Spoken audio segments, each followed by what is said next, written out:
hello guys के छ सबैजना ठिकै हो नि म पनि ठिकै छु क्या मेरो बिहानको सुरुवात चाहिँ नि यता गाईलाई खोले पकाउनु हुन्छ क्या ड्युटी त ड्युटी हो नि त होइन गाईलाई पनि खोले पकाउने यो चाहिँ मेरो ड्युटी हो क्या बिहान उठ्ने बित्तिकै ड्युटी भनेको गाईले खोले पकाउने हो अनि फेरि यता चाहिँ मेरो बारी खन्नु पर्ने थियो क्या सागसब्जी छर्नको लागि आज फेरि मौसम फेरि पुरा पानी पर्न आँटेछ त कालो मौसम भइरहेको क्या मौसम चाहिँ एकदम दामी बब्बाल भइरहेको थियो क्या पुरा कालो मौसम है पानी पर्ला आँटेको थियो अनि यता बारी खन्नु पर्ने थियो मैले चाहिँ होइन सागसब्जी लगाउनु पुरै ढिलो भइसक्यो थियो क्या त्यही भएर मम्मीले बारी खान भन्नुहुन्थ्यो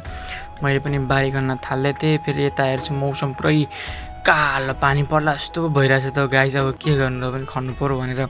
खन्न थालेको त थिएँ एकछिनमै फेरि पानी आउन थालिहालेछ हेर्नु यत्रो खनेको बिजोकै हुने भयो क्या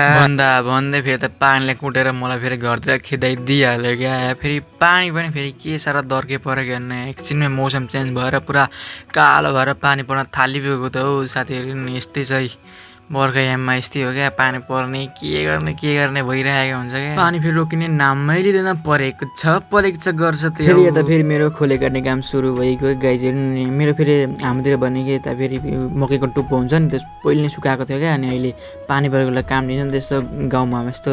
गाईलाई खोले खुवाउने केही नहुँदा यही निकालो काटेर नै यस्तो छ हाम्रोमा त यही मकैको अनि फेरि तपाईँ फेरि आगो बनाइदिए खोयाको युज गरेर आगो बाल्छु सल्को चाहिँ क्या तपाईँहरू कसरी गरेर कमेन्ट गर्नु होला है त म चाहिँ पुरा खोया राखो है खोयामाथि फेरि प्लास्टिक हालो फेरि माथि खोया राखो अनि सल्कायो गर्छु कि अनि यसरी गर्दाखेरि मजाले सल्किन्छ क्या आगो है अनि त्यसपछि खोले पनि पाक्छ क्या राम्ररी तर यहाँ दुध नार्दैछु होइन आगो सल्केपछि फेरि माथि हल्का फुल्का दाउराहरू ल्याएर होइन पुरा राखिदिनु कि अनि त्यहाँ फेरि मजाले आगो बल्छ नि त आगो अलिक टिकिरहेको छ भरे खोले पकाउनु पनि सजिलो होस् भनेर होइन माथि दाउरा पनि हाल्थेँ क्या मैले त्यहाँपछि ल्याएर दुधको कराई ल्याएर बसाइदिएँ होइन दुधको कराई ल्याएर बसाइसकेपछि एकछिन पछाडि त दुध पनि उम्लिन थालिगयो क्या